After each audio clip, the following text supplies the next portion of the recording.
Bismillahirrahmanirrahim. Assalamualaikum warahmatullahi wabarakatuh. Salam sejahtera untuk kita semua. Perkenalkan, nama saya Mita selaku dosen pada program studi ilmu keperawatan, bagian keperawatan Fakultas Kedokteran Universitas Tanjung Pura.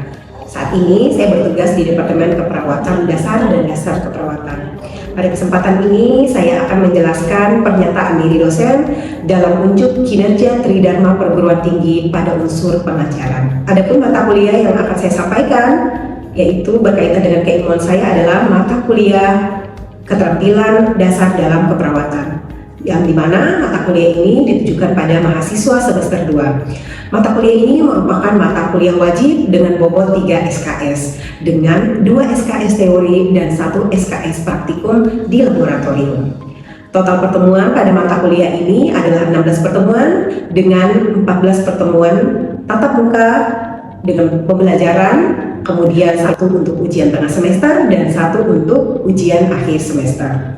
Mata kuliah ini membahas tentang prosedur keperawatan yang menjadi dasar ilmiah dalam praktik keperawatan yang mencakup pengukuran tanda vital, pengkajian keperawatan, dan pemeriksaan fisik. Selain itu ada terkait dengan pengendalian infeksi dan proses pemberian medikasi. Adapun pengalaman belajar bisa meliputi pembelajaran di kelas dan juga di laboratorium keperawatan.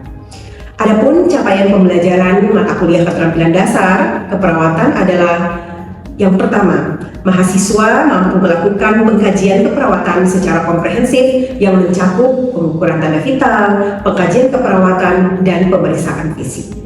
CPMK yang kedua adalah mampu mempersiapkan pasien yang akan melakukan pemeriksaan penunjang. CPMK ketiga, mahasiswa mampu menerapkan prinsip dan prosedur pengendalian infeksi dan pasien safety. Yang keempat, mendemonstrasikan prosedur intervensi dalam pemberian medikasi, baik itu medikasi oral, parenteral, topikal, dan suppositorial dengan menerapkan prinsip benar. Dan yang terakhir adalah mendemonstrasikan prosedur intervensi perawatan luka, baik itu perawatan luka sederhana dan mampu untuk melakukan simulasi. Adapun kajian dalam mata kuliah ini adalah 1. Berkaitan dengan pengukuran tanda vital, kemudian ada pemeriksaan fisik, pengkajian keperawatan, baik itu melalui anamnesa dengan pengumpulan data, baik itu primer maupun sekunder. Kemudian bagaimana persiapan pasien untuk pemeriksaan penunjang, prosedur persiapan pemeriksaan penunjang, kemudian pengendalian infeksi dasar, safe pasien handling, infeksi nosokomial, prinsip pemberian medikasi, kemudian prinsip dan prosedur perawatan luka. Untuk penilaian pada mata kuliah ini antara lain terdiri dari 4 penilaian. Yang pertama adalah penilaian kehadiran dan sikap dengan bobot 10%, kemudian tugas dengan bobot 20%, ujian tengah semester dengan bobot 30%, dan ujian akhir semester 40%. Dalam mata kuliah ini ada beberapa referensi yang bisa digunakan mahasiswa sebagai pedoman pembelajaran, baik itu menggunakan buku ajar maupun buku cetak. Kemudian juga pada mata kuliah ini mahasiswa bisa menggunakan hasil penelitian yang sudah kami publikasikan yang berkaitan dengan mata kuliah atau salah satu bahan kuliah. Kemudian juga mahasiswa bisa menggunakan referensi online reading di mana bisa disiapkan oleh Universitas Tanjung Pura. Mereka dapat mengunjungi website perpustakaan.untan.ac.id. Sistem perkuliahan yang akan dilaksanakan menggunakan metode DIA, yaitu Delivery, Interaction, and Assessment. Pada delivery, saya menyampaikan materi dengan menggunakan media PowerPoint yang akan membantu saya dalam menyampaikan informasi berkaitan dengan pembelajaran atau materi pembelajaran.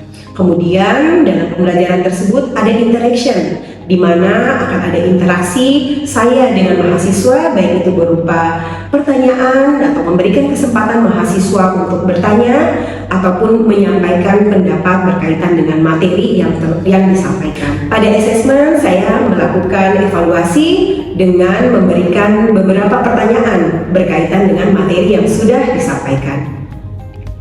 Berikut cuplikan pembelajaran mata kuliah keterampilan dasar dalam keperawatan. Bismillahirrahmanirrahim. Assalamualaikum warahmatullahi wabarakatuh. Waalaikumsalam warahmatullahi wabarakatuh. Selamat siang, salam sejahtera untuk kita semua. Selamat siang. Bagaimana kabarnya hari ini? Sehat. Alhamdulillah sehat ya. Baik, insya Allah pada pertemuan ini kita akan membahas tentang pengendalian infeksi dasar dan infeksi nosokomial atau yang saat ini lebih dikenal dengan HAIS ya, atau Healthcare Association Infection ya. Baik, sebelum memulai materi kita mungkin ada baiknya kita berdoa terlebih dahulu ya. Baik, mungkin saya bisa pimpin doanya, silahkan. Amin, amin ya rabbal alamin. Baik, sebelum kita masuk, sebelumnya di pertemuan sebelumnya kita bahas tentang materi apa? Mobilisasi. Ya, jadi itu mempelajari apa ya?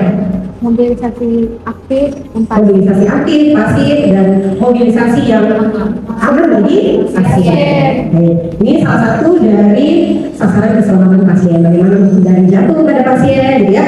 Oke, sekarang kita akan bahas tentang pengendalian infeksi dasar dan infeksi nosokomial. Apa tujuan kita hari ini? Hari ini kita diharapkan mampu memahami dan nanti kita akan mampu menjelaskan dan sampai menerapkan bagaimana pengendalian infeksi di rumah sakit atau sering kita sebut dengan infeksi nosokomial atau HAIS.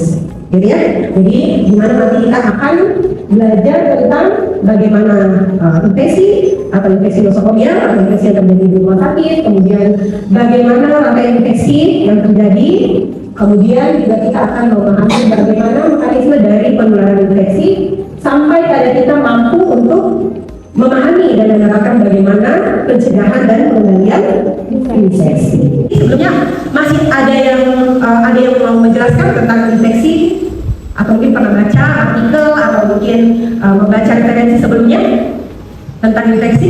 Oke, silakan.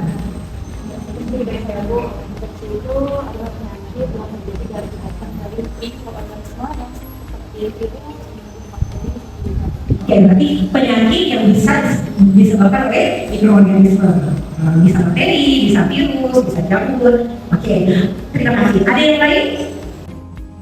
Oh ya, silakan. Izin menjawab Ibu, untuk infeksi ini merupakan izin melengkapi, jadi mikroorganisme yang masuk ke dalam tubuh yang dapat ditularkan secara langsung ataupun tidak langsung. Oke, berarti ini penularannya. Jadi mungkin tadi masuk mikroorganismenya, kemudian bukan hanya itu, tapi juga menjelaskan bagaimana penyebarannya atau transmisinya bisa terjadi. Oke, nah sudah dijelaskan ya. Jadi tadi benar disampaikan bahwa mikroorganisme infeksi itu bisa terjadi karena masuknya mikroorganisme, gitu ya. Baik itu dia disebutkan bakteri ataukah dia virus, itu masuknya di dalam agen infeksi. Kalau kita langsung masuk kepada rantai infeksi. Ya, jadi mikroorganisme tadi ini jika dia bisa menyebabkan penyakit, jadi benar tadi disampaikan bahwa penyakit, karena bisa aja ada infeksi atau masuknya mikroorganisme, tapi ketika mikroorganisme itu tidak patogen, maka tidak akan menyebabkan infeksi atau penyakit ya. Nah, seperti itu. Jadi dia masuknya dan bisa menyebabkan patogen atau dia sifatnya patogen atau bisa menyebabkan penyakit. Oke. Nah, setelah kita tadi tentang infeksi, maka kita ke rantai infeksi untuk memahami bagaimana sih sebenarnya bisa terjadi infeksi. Kita lihat rantainya ya. Jadi yang pertama tadi ada infeksius, tadi disebutkan ada apa saja? Ada bakteri, bisa virus, jamur, protozoa dan lain sebagainya yang patogen atau nantinya bersifat patogen bisa menyebabkan infeksi atau infeksi. Oke. Selanjutnya adalah reservoir. Nah, kalau reservoir ini kita berbicara tentang tempat persinggahan atau dia punya waktu untuk berada di situ sampai waktu yang ditentukan dan kemudian nanti dia akan menginfeksi host selanjutnya atau individu selanjutnya. Jadi reservoir ini dia tidak tinggal selamanya, jadi kayak penumpang aja, dia transit di situ. Reservoir ini bisa manusia itu sendiri, bisa melalui benda-benda, yaitu benda mati, gitu ya. Kalau di dalam perawatan berarti seperti peralatan yang kita gunakan dalam perawatan. Itu namanya reservoir. Rantai yang berikutnya adalah port of exit atau portal of exit. Oke, jadi portal of exit ini adalah keluarnya dari reservoir tadi. Nah, ini tadi bisa lewat pernafasan, ya, bisa lewat pencernaan, gitu ya, atau bisa tadi lewat kontak tangan yang tidak bersih atau kontaminasi. Kemudian nanti ada setelah dia keluar tadi memilih mode apa, ya misalkan tadi lewat pernafasan kah, kemudian nanti dia ke udara dan masuk kembali. Nah, masuk kembali ini biasanya portal of exit portal of exit dan entry ini biasanya sama. Jadi kalau dia keluarnya ke udara melalui pernapasan, maka masuknya pun lewat pernapasan. Oke, selanjutnya adalah susceptible host. Nah inilah rentan atau host yang rentan. Jadi memang yang rentan karena nanti kita akan sampai pada ada host yang rentan. Maka host yang rentan inilah yang akan mendapatkan infeksi. Kalau hostnya tidak rentan, maka dia ini masih ada perlawanan atau pertahanan tubuh atau kita kenal dengan imunitas. Ya, oke. Jadi inilah rantai infeksi. Nah, kita nanti kalau sebagai perawat terjadinya infeksi, bisa kita fokus pada rantai ini. Bagaimana cara kita mengendalikan atau mencegah infeksi dengan memutus rantai-rantai ini. Misalkan kita tidak bisa menghindari adanya agen infeksi, maka agen di reservoirnya, misalkan kita mau melakukan perawatan, maka harus cuci tangan. Di situ kita memotong dari rantainya, sehingga kita bisa sampai ke sini. Nah, ini 6 rantai ini sampai dari agen infeksi sampai pada host yang rentan atau individu yang rentan mengalami infeksi. Oke, kita lanjut ya. Nah, imunitas tubuh. Nah ini tadi ketika host yang rentan, jadi ada semacam imunitas atau pertahanan dari tubuh bagaimana mencegah supaya tidak terjadi infeksi. Ya, mulai dari mana? Jadi tubuh itu sudah mempersiapkan beberapa benteng. Ya, jadi benteng yang pertama itu ada namanya pertahanan mekanik. Ya, jadi mulai dari udara tadi ya, kalau kita contohkan udara yang kita hirup kemudian masuk ke hidung kita. Nah ini itu ada apa? Pertahanan mekanik. Misalnya silia dari saluran pernafasan. Nah dia inilah yang akan menjadi pertama. Jadi kalau ada infeksi ataupun ada tadi mikroorganisme, saluran pertamanya adalah silia. Dan yang nanti akan respon kita entah itu bersih dan lain sebagainya. Ya. Itu pertahanan mekanik ya. Selanjutnya ada pertahanan biokimia. Nah pertahanan biokimia ini bisa berupa enzim, ya, enzim yang ada di dalam saluran pencernaan atau di saluran di air mata gitu ya. Nah, begitu biokimia. Nah, ini akan mempertahankan supaya tubuh atau bagian tubuh tadi tidak terinfeksi. Nah, gitu ya. Oke, selanjutnya kita ke imunitas tubuh bagian pertahanan humoral dan seluler. Nah, kalau di pertahanan humoral ini ada mikroorganisme. Jadi mikroorganisme itu yang ada di tubuh, jadi dia normal ketika jumlahnya tidak lebih. Jadi dia normal di dalam tubuh. Jadi dia disuruh ada di situ untuk melindungi kita. Ya, itu namanya humoral. Jadi mikroorganisme dan nanti yang dia akan bertugas menyerang mikroba yang masuk atau mikroorganisme tadi yang masuk ke tubuh. Jadi dia menjadi pertahanan kita. Kemudian seluler. Seluler ini adalah bagian dari respon inflamasi. Ya, respon ini sampai pada imunitas spesifik. Ya, jadi sel-sel yang ada di dalam tubuh yang ini masuk limfosit B, limfosit T, dan itu dia berperan sebagai imunitas terhadap paparan antigen. Ya, jadi dia sebagai pelindung di tingkat spesifik. Nah, gitu ya. Oke, bisa dipahami ya? Oke, kita lanjut. Oke, di sini kita tadi memastikan bagian mekanisme transmisi ya, atau metode transmisi. Jadi tadi sudah dijelaskan ada berapa metodenya? Ada 2 ya. Metode apa saja itu? Langsung dan tidak langsung. Disebut dengan direct transmission dan indirect transmission ya. Nah, transmisi yang langsung itu berarti tidak ada perantara ya? Ya, berarti tidak ada perantara. Berarti kontak kita langsung kepada pasien atau kita bisa tekanan keperawatan berarti dengan pasien. Misalnya kita tidak cuci tangan terus kita pegang area tubuh pasien, yang kemungkinan kita bisa membawa mikroorganisme.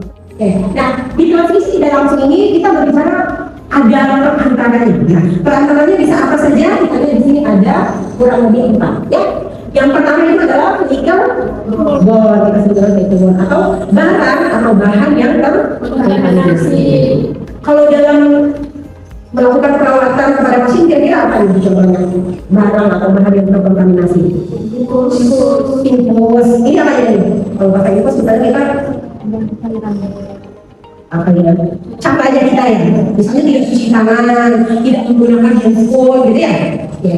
Jadi melalui barang atau bisa aja peralatan yang kita gunakan tidak steril atau terkontaminasi yang harusnya tadi jarumnya tidak kita sentuh, kita sentuh dengan jari sehingga terkontaminasi karena jarumnya akan masuk ke tubuh pasien. Oke, selanjutnya setelah itu ada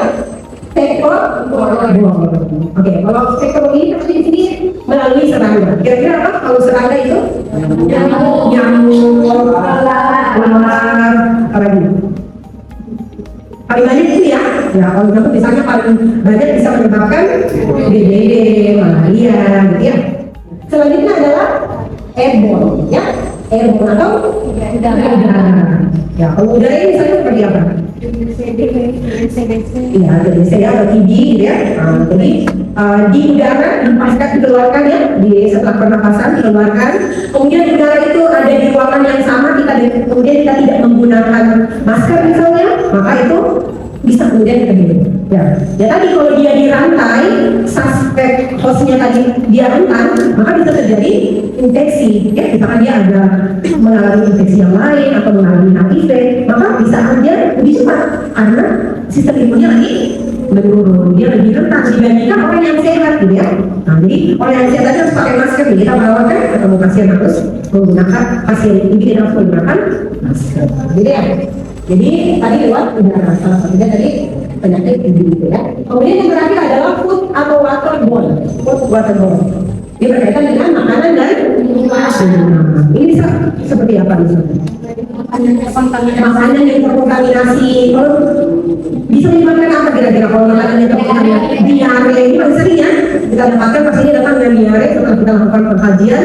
Misalnya di rumah bayinya atau pada anak-anak biasa sampah tempat popoknya, nah itu tidak terpisah dengan makanan sehingga dia bisa terkontaminasi.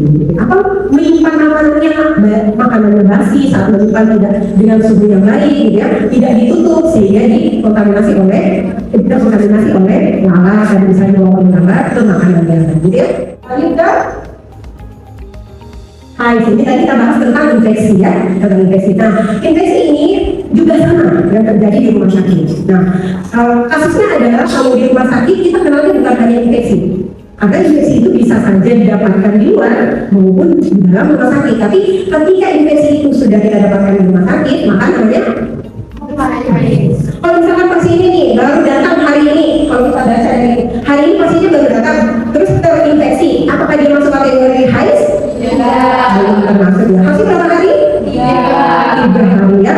Kemudian sampai 72 hari biasanya kalau sudah terinfeksi pada hari ketiga itu bisa kita curigai itu adalah HIS. Ya, kita anggap bahwa saat masuk dia tidak ada infeksi. Tapi kok 3 hari di dalam berarti ada yang salah dengan perawatnya ya. Nah, ini perlu kita cari apa penyebabnya gitu ya. Oke. Atau di sini dikatakan ini kalau dia pernah dirawat terus keluar dari ruang perawatan, belum cukup 3 hari, masih 2 hari dia infeksi. Maka itu bisa dikategorikan HIS. Atau kalau pada kasus pasien-pasien yang berkemudahan, biasanya sebelum sampai 30 hari terjadi infeksi, itu masih bisa kita kategorikan sebagai HIS. Nah, sebenarnya kalau kita berbicara tentang HIS ini sangat besar dampaknya ya. Jadi di sini ada memperpanjang perawatan, ya, memperpanjang perawatan tentunya ini akan merugikan pasien, baik itu finansial, gitu ya, maupun secara moral, gitu ya. Karena di sini pasien kalau perawat panjang itu bisa menyebabkan apa kira-kira? Pasiennya secara psikis dia akan gelisah, merasa tidak tenang, motivasi menurun, gitu ya. Kayak terbatas, gitu ya. Nah, kalau secara finansial bisa berdampak ya? Bisa ya, apalagi kalau pasiennya pasien umum gitu ya, yang tidak di asuransi BPJS dan lain sebagainya, yaitu swasta, itu dia rugi ya, kita merugikan pasien. Dan itu dari segi kerugian secara finansial maupun moneter. Namun ada yang paling parah, kasusnya adalah bisa sampai menyebabkan kematian. Ini kan sudah sangat merugikan ya, sudah sangat merugikan. Oke. Ini tadi HIS ya. Jadi tentu saja kita bertanya apa saja yang nanti bisa menyebabkan terjadinya HIS. Nah, artinya kita jelaskan bahwa infeksi maupun infeksi di rumah sakit maupun di luar rumah sakit itu kasusnya sama. Kira-kira apa penyebabnya? Kan tadi kita bahas apa yang bisa mempengaruhi terjadinya infeksi. Bisa apa?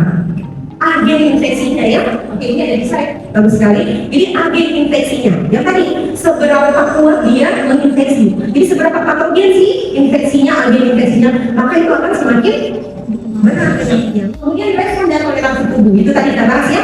Ada mekanisme imunitas tubuh. Ada apa saja tadi? imunitas mekanik, biokimia, seluler, dan spesifik. Ya, jadi di sini kalau respon tubuh misalkan tadi dia punya infeksi sendiri, maka bisa lebih rentan terjadi infeksi atau menyebabkan infeksi. Oke. Selanjutnya adalah resistensi terhadap agen antibiotik. Ini terjadi di rumah sakit dibandingkan dengan infeksi yang lain. Karena di rumah sakit biasanya ada terapi dari mikroorganisme atau antibiotik, gitu ya. Nah, bisa saja memungkinkan pasiennya atau pasien tersebut resisten terhadap antibiotik atau terapi yang diberikan. Itu juga bisa menyebabkan terjadinya infeksi di rumah sakit atau di pelayanan kesehatan atau HIS tadi, ya. Oke, yang terakhir adalah faktor peralatan. Nah, ini tadi faktor peralatan tadi kalau kita lihat tadi di dalam slide sebelumnya, di peralatan ini masuk di dalam transmisi tidak langsung. Ada di vehicle bawah. Jadi peralatan yang kita gunakan atau faktor peralatan yang kita gunakan yang tidak steril, yang memungkinkan kontaminasi tinggi terhadap mikroorganisme atau infeksi. Ya, oke.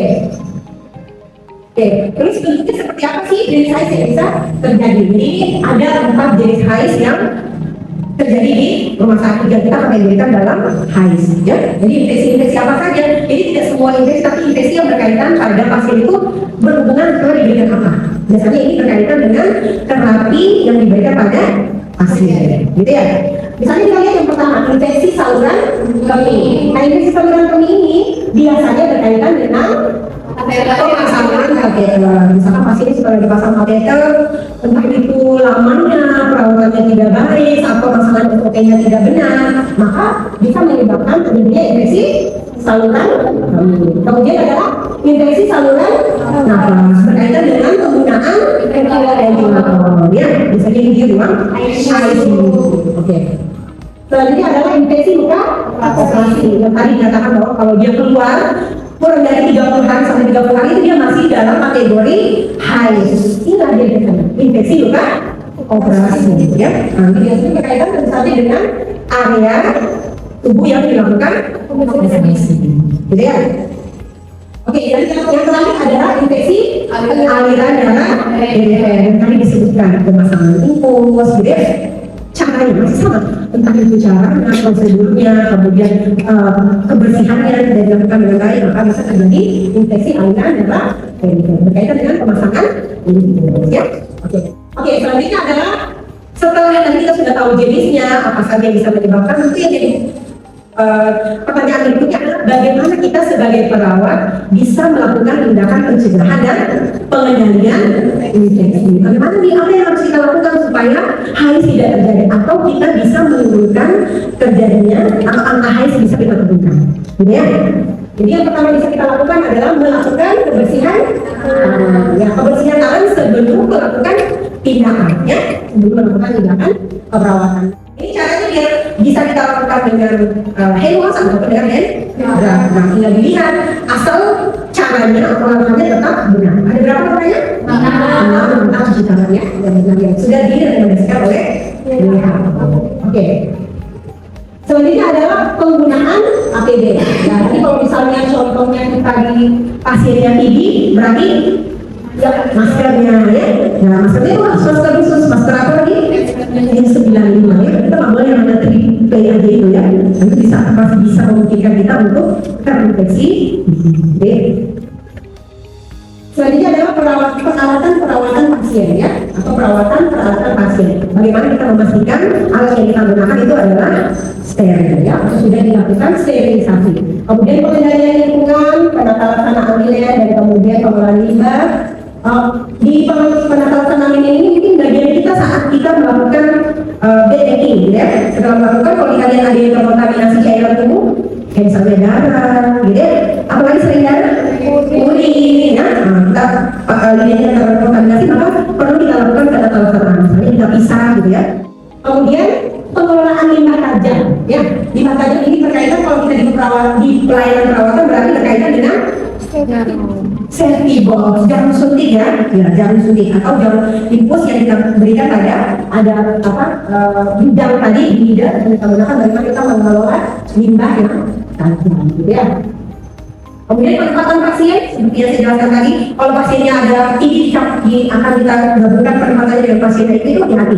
Karena pasien itu sudah mengalami penurunan sistem imun. Jadi kita harus perlu pertimbangan. Kemudian etika batuk ya, etika batuk ini perawat harus selain untuk diri perawat juga harus ada edukasi pada pasien dan keluarga pasien. Kemudian praktek menyuntik yang aman. One hand ya, dan jangan lupa satu lidah satu pasien. Nah sebenarnya kalau kita di bagian kewaspadaan atau pencegahan dan pengendalian infeksi ini, di penelitian kami tentang analisis perilaku perawat dalam pengendalian dan pencegahan infeksi, di mana berkaitan dengan HIV atau Healthcare Association Infection. Jadi ini ada penelitian kami menunjukkan bahwa ada di sini hasilnya penelitian kami menunjukkan bahwa perilaku perawat dalam pencegahan itu masih kurang baik. Di sini kami menemukan bahwa perawat tidak mengajarkan pada pasien dan keluarga pasien bagaimana etika batuk yang benar. Itu dari hasil pengkajian kami. Ya. Kemudian di ruangan pasien juga belum menerapkan perawat belum menerapkan cuci tangan yang benar. Biasanya cuci tangan aja pakai sabun, tapi langkahnya tidak langkah, gitu ya. Kemudian ada juga nih perawat belum memperhatikan 5 momen cuci tangannya. Ya, 5 momen cuci tangan yang kita terapkan 5-2 sesudah atau 3 sesudah 2 sebelum. Ya, itu kita lakukan. Kemudian di sini masih ada perawat yang tidak menutup kembali jarum suntik setelah digunakan. Ini biasanya ini hasil observasi kami bahwa setelah pasang infus jarumnya yang digunakan daripada aboket itu diletakkan tidak ditutup atau dia langsung diletakkan di safety box. Nah ini jadi perhatian kita nih ya. Nanti kalau kita melakukan perawatan pasien itu kita harus memperhatikan pencegahan pengendalian infeksi pada saat kita melakukan perawatan pasien. Ya, oke. Itu mungkin dari materi kita hari ini. Mungkin sebelum itu ada yang mau ditanyakan? Tidak ada? Oke, kalau tidak ada bisa kita review dulu materi kita tadi ya. Masih ada yang ingat materi kita tadi tentang rantai infeksi? Masih, oke. Boleh? Siapa yang mau menyampaikan rantai infeksi itu apa saja? Oke, silakan. Baik, menjawab. Jadi dari penjelasan tadi terdapat 6 rantai infeksi. Yang pertama yaitu ada agen infeksi, kemudian yang kedua ada reservoir, dan yang ketiga yaitu ada portal of exit, dan kemudian dilanjutkan oleh adanya metode transmisi, dan kemudian yaitu ada portal of entry, dan yang terakhir ada susceptible host. Oke, apa siang? Rentan ya. Oke, jadi ada 6 rantai infeksi ya. Rantai infeksi, bagaimana jalannya suatu mikroorganisme sampai menyebabkan penyakit pada host yang rentan tadi. Nah, oke, gitu ya. Oke, selanjutnya satu lagi ya. Jenis HIV apa aja? Oke, silakan. Jenis HIV itu ada Ada apa? Oke. ada infeksi saluran kemih, Oke. infeksi saluran nafas, infeksi luka operasi, dan aliran darah perifer. Oke, ada infeksi, kemudian area operasi, kemudian Saluran nafas, dan aliran darah perifer. Oke, ada apa itu ya? Oke, jadi ada 4 jenis HIV yang terjadi di pelayanan kesehatan. Oke, baik. Kalau ada pertanyaan? Tidak ada ya, cukup ya. Baik, insya Allah kita ketemu di pertemuan selanjutnya. Kita akhiri pertemuan hari ini. Wassalamualaikum warahmatullahi wabarakatuh. Waalaikumsalam.